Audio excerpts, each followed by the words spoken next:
Hey everybody, today what I got for you guys is an overview of my two RC trailers.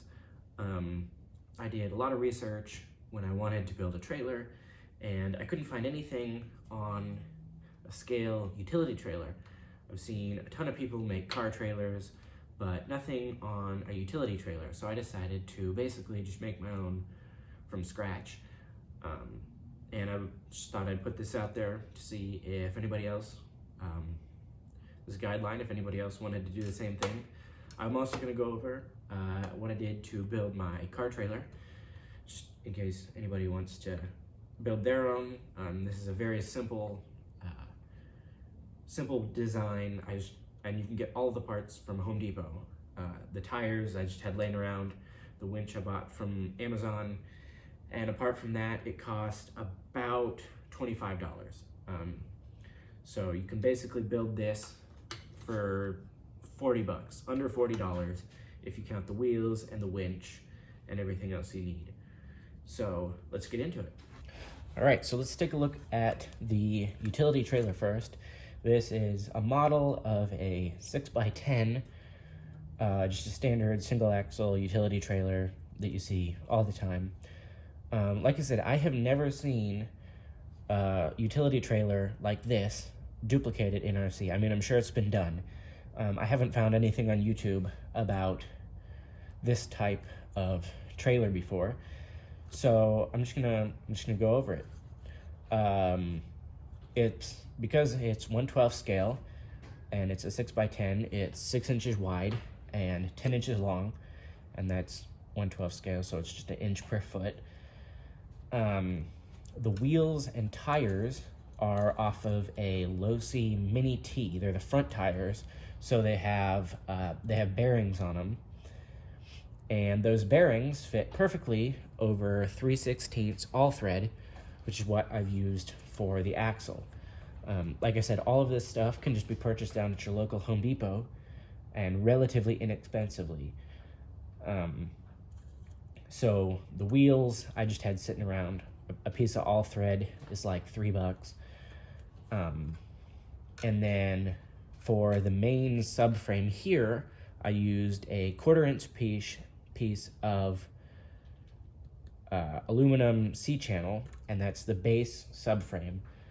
And on top of that, we have a mesh, a small steel mesh, just something I had lying around. Again, you can also get that at a hardware store for really cheap.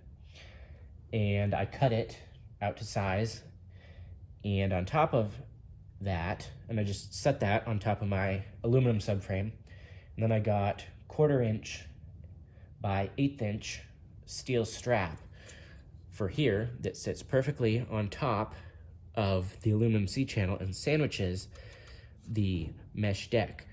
That gives an extra layer of strength, and it really just bolts these on, and it'll just sandwich the deck and make this pretty strong. So that's what I did for that. I did weld these together. I welded the corners together, and I did the same for the back gate. The back gate is also 1/4 inch strap, or sorry, 1/2 inch strap, and I welded some little bars in there. It's just the same, I think it's 3/16 steel rod. It's the same stuff I used for the rail here. And this one, I just bolted the grate on the back, and it looks pretty good. For hinges, I just used some cheap Home Depot hinges that I just bolted on. Super simple, super cheap. If I can get my hook undone. And quite functional. Comes down, it's a little bit sticky. It doesn't just fall down all the way, but it's a super functional gate, and I just drilled it on with some M3 screws, and it functions just like a real trailer. It works great.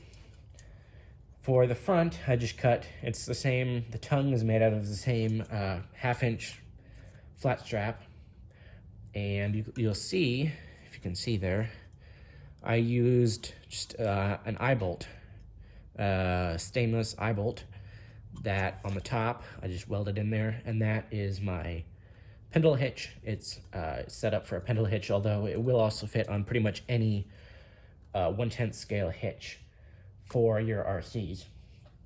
The fenders are just a custom thing made out of some really lightweight, I think it's 22 gauge steel, some really thin stuff. It was kind of hard to weld, but those are just welded on there, and they are also welded to the 1/2-inch flat strap. I think it looks pretty scale, and the only thing is that the tires for the low C Mini T are not they don't have the hardest foams in them, so they're pretty soft. It's not a real big deal, but if you're going to carry a decent amount of weight in here, you should probably look at getting some thicker foams in the tires. It's a really solid trailer. It's built way tougher than it needs to be for what you're going to be pulling around with your RCs. You could easily put 20 pounds in the back of here, especially because the wheels are on bearings. It'll run smooth, and the wheels are also, they spin independently of each other, so you get that turn radius without dragging the wheel, and makes for a really nice ride with this. You don't have to skid the wheels or anything. This toolbox up here is just a cheap Amazon toolbox, plastic. You can see that I just bolted through the bottom onto the tongue. Simple design. If I want to put straps or chains in there, I can. I'll leave a link to all this stuff in the description. And I think that's pretty much it. It's a super fun little trailer. I really like it. And yeah, I just wanted to show you guys, and if anybody else has seen stuff like this, let me know in the comments, because I'd like to see what else people have in terms of scale utility trailers. So that being said, let's move on to the car trailer. So this is a double axle, it's a scale 8x16 flatbed car trailer. And you'll notice it's a little bit higher than a scale car trailer would be. I wanted that because it has to be kind of off-road capable, as I'm towing it behind my RC crawlers and putting RC crawlers on here. It needs to be able to go off-road without bottoming out on everything. So I used, these wheels are WPL, just stock WPL wheels. They're fairly soft. Actually, these ones I have foams in. And the wheels themselves are just plastic, but they're fairly firm, and with the foams in them, they do just fine with the weight. And I adapted some WPL D12 front wheel bearing assemblies for this. So they're all metal, it's all aluminum on bearings. And then I just bolted those into this custom pivot bar that runs off of some number 10 all thread for my main axle. This enables them to pivot separately, so you can actually get quite a bit of suspension flex on it. It's about 1.5 inches, 2 inches of flex, which is better than some of my crawlers almost. And it makes for a really smooth ride. Like I said, again, you can turn all the wheels independently, which is really nice. Some of the other people just have a piece of all thread for an axle and bolt them solid, which works quite well, but it's a lot easier to turn it when it's like this, especially when you have weight on it, and you get tire squish and all that. This is once again made out of 1/4 inch thick aluminum C-channel. Same thing, I just cut it at 45-degree angles, front and back, and then this is basically strips of 1/4 inch plywood, and so the 1/4 inch plywood just slits right into the C-channel, and you get a structure around there. The wood deck also does add a fair bit of strength on this, so that's all tied together.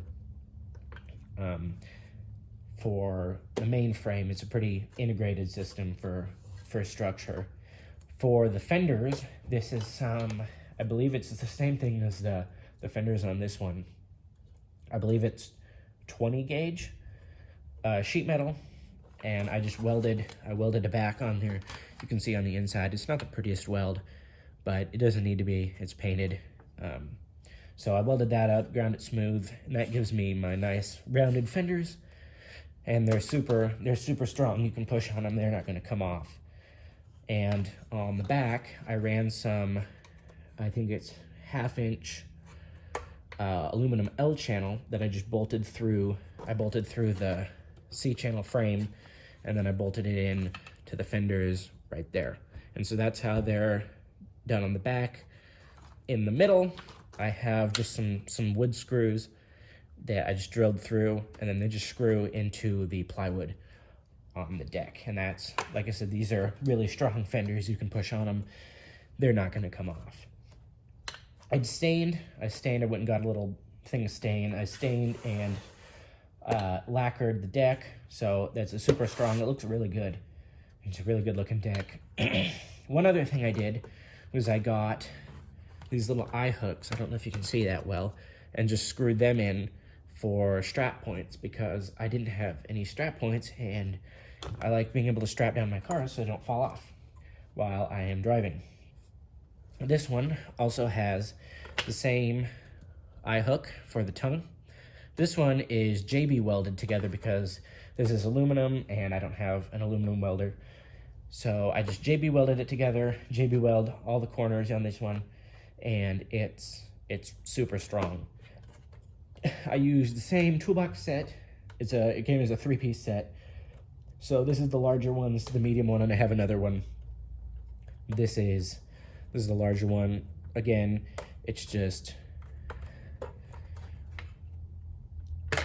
bolted in to the tongue, as you can see.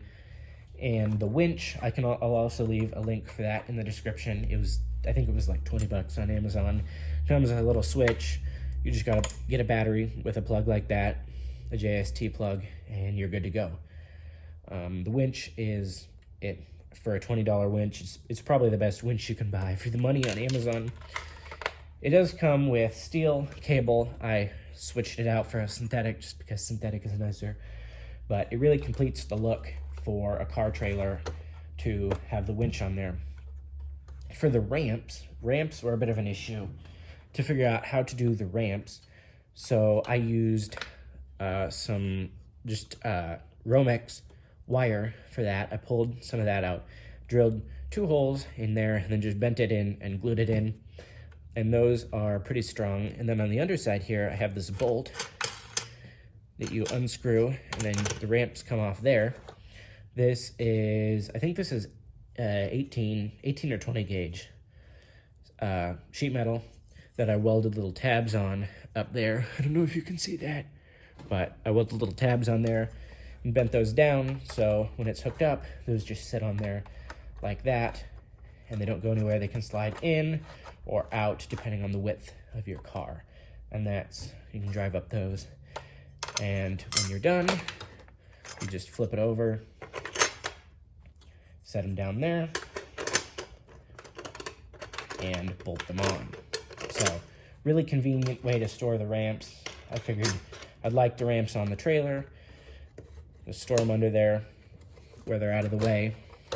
The wing nut is a little bit larger than I'd like, just for scale look, but it's fine. It makes it easy to take on and off.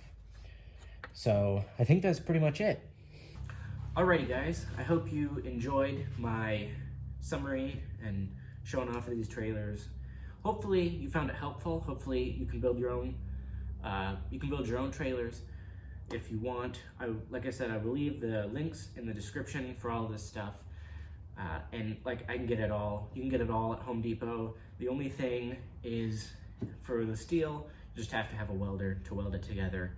It just makes it a lot easier. This one I did I did weld the fenders, but on the main frame, if you don't want to do fenders, you can do the entire thing without a welder. You can just bolt and cut it and bolt it all together, and it's super simple, super robust. So yeah, if you enjoyed the video, please like and subscribe. And if you want to see more cool content like this, stay tuned.